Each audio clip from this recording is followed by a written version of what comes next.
Saya termasuk bahagian dari pemerintahan yang lalu dengan Pak Jokowi. Saya tidak pernah melihat presiden yang seserius itu untuk melihat rakyatnya.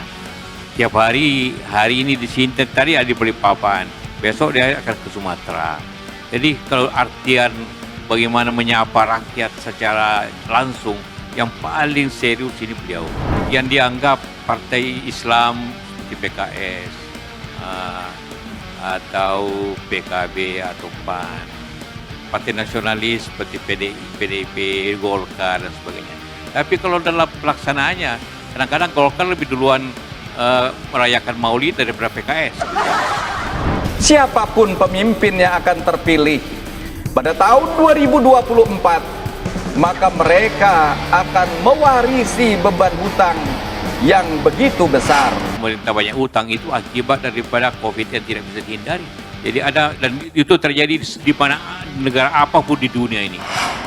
Utang negara yang besar tersebut akan menjadi penghambat bagi proses pembangunan nasional pada masa-masa yang akan datang. Amerika mengeluarkan 20 triliun untuk menyelesaikan infrastrukturnya akibat keterlambatan akibat COVID ini. Begitu juga negara-negara lain seperti itu. Jadi apabila kita katakan serius, akhirnya katakan tidak banyak presiden yang seserius itu untuk melihat rakyatnya.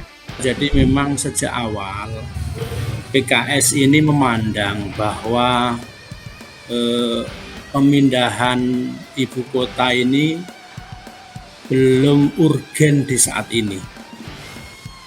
Artinya Jakarta itu masih siap, masih sangat layak untuk ibu kota. Kemudian kondisi perpindahan ibu kota ini seakan-akan memang dipaksakan karena di tengah-tengah kondisi pandemi yang saat ini masih belum selesai, kemudian kondisi ekonomi masyarakat yang juga masih sangat berat akibat pandemi yang berlarut-larut. Saya kira sekarang bukan waktunya lagi untuk berdebat, karena sudah disetujui oleh DPR. Pemerintah DPR sudah setuju, ya walaupun PKS di situ tidak setuju, tapi kita harus percaya kepada menjalani demokrasi yang pendapat yang besar itu menjadi hal yang disetujui. Jadi bukan lagi debat setuju atau tidak lagi, bagaimana menjalankannya. Dan tentu hal ini bukan hal yang gampang, bukan soal gampang, soal rumit sekali pemindahan ibu kota itu. Dan itu butuh semua orang memperkirakan ahli pengalaman dengan negara lain itu kira butuh 20 tahun baru bisa sempurna. Apalagi kita bukan negara federal. Sebenarnya yang pindah ibu kota itu umumnya negara federal. Tapi namun demikian karena sudah setuju, seperti saya ulangi lagi, bukan lagi waktunya kita debat setuju atau tidak setuju. Karena kita sudah melihat bagaimana menjalankannya. Hal yang rumit ini harus dilakukan secara bersama-sama. Bahwa ini nanti ada masalah, pasti ada masalah anggaran lah, masalah lokasinya dan sebagainya. Tapi itu tugas pemerintah untuk menyelesaikan itu. Pak JK optimis, yakin terwujud IKN dengan nama Nusantara ini, Pak? Saya katakan bukan waktu yang berdebat.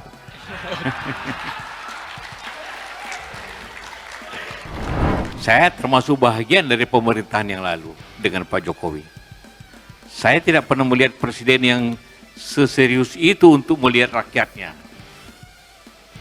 Tiap hari ini di sini, tadi ada di Balikpapan, besok dia akan ke Sumatera.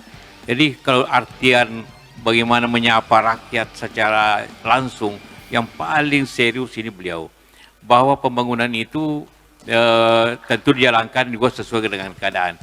Ini kita yang keduanya, ada periode kedua, kita tidak bisa menilai karena tiba-tiba ada COVID-19 yang tentu akhirnya seserius apapun dulu, maka yang didahulukan serius bagaimana pandemi ini turun atau menurun atau sembuh kita. Tapi ini tidak bisa, pemerintahan apapun di dunia ini bermasalah. Jadi kita tidak bisa mengukur.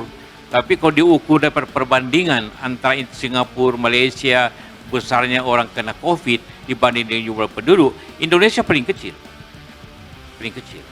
Jadi dari situ kita melihat bagaimana pemerintah juga serius dalam hal itu. Apabila serius itu diartikan bahwa melihat rakyat itu dengan baik dan melihat pembangunan dengan baik. Bahwa kemudian pemerintah banyak utang itu akibat daripada COVID yang tidak bisa dihindari. Jadi ada, dan itu terjadi di mana negara apapun di dunia ini. Amerika mengeluarkan 20 triliun untuk menyelesaikan infrastrukturnya akibat keterlambatan akibat COVID ini. Begitu juga negara-negara lain seperti itu. Jadi apabila kita katakan serius, akhirnya katakan tidak banyak presiden yang seserius itu untuk melihat rakyatnya. Saya tadi ketemu di Papan, besok dia berangkat ke Sumatera lagi. Jadi, kalau diukur dari segi situ, ada rapat saya kira terus menerus kalau zaman dulu itu. Apakah soal aspirasi?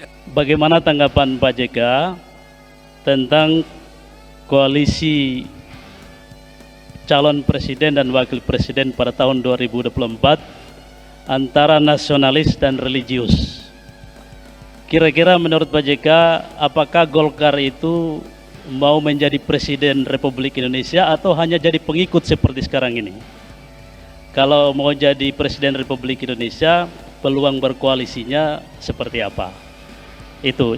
Soal koalisi nasionalis religius, sebenarnya partai-partai sekarang hampir sama semua ideologinya. Nasionalis religius. Yang dianggap partai Islam seperti PKS, atau PKB atau PAN, partai nasionalis seperti PDIP, Golkar dan sebagainya. Tapi kalau dalam pelaksanaannya, kadang-kadang Golkar lebih duluan merayakan Maulid daripada PKS, gitu kan? Atau lainnya, halal lebih halal, tapi Natal juga, gitu kan?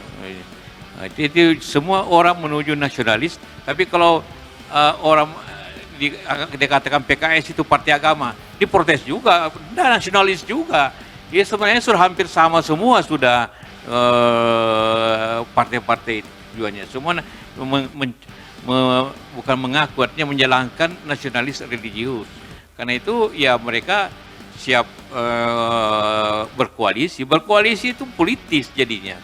Tawar-menawar. Banyak orang tanya begini saya, Pak JK, apakah tahun ini tahun politik panas? Oh tidak, tahun ini tahun yang romantis. Kenapa tuh Pak? Karena semua orang ingin mencari pasangan, ingin pacaran, keliling cari pasangan, cari koalisi. Jadi semua mencari yang cantik dan gagah begitu kan. Saya persis orang pacaran sekarang. Bicara ke sini bagaimana kita, bicara ke sini mudah-mudahan kita bisa. Semua insya Allah. Jadi nanti akhir tahun mungkin sudah ada kelihatan siapa yang bisa berpacaran gitu, bisa berpasangan. Jadi tahun ini tahun paling aman. Jangan 2003 mungkin agak panas, tapi 2002 sangat romantis. Sangat romantis. Banyak lobi-lobi, banyak undangan makan. Tentu imam diundang makan ke sini, ngomong-ngomong, tes pendapat, bagaimana kalau kita sama-sama. Cek ombak Pak ya? Hah? Cek ombak. Cek ombak, itu. Seperti itu. Jadi soal nasionalis religius semua partai, tentu kalau kita katakan PKS itu partai agama Islam, nolak juga, ada juga anggotanya non-Islam kan?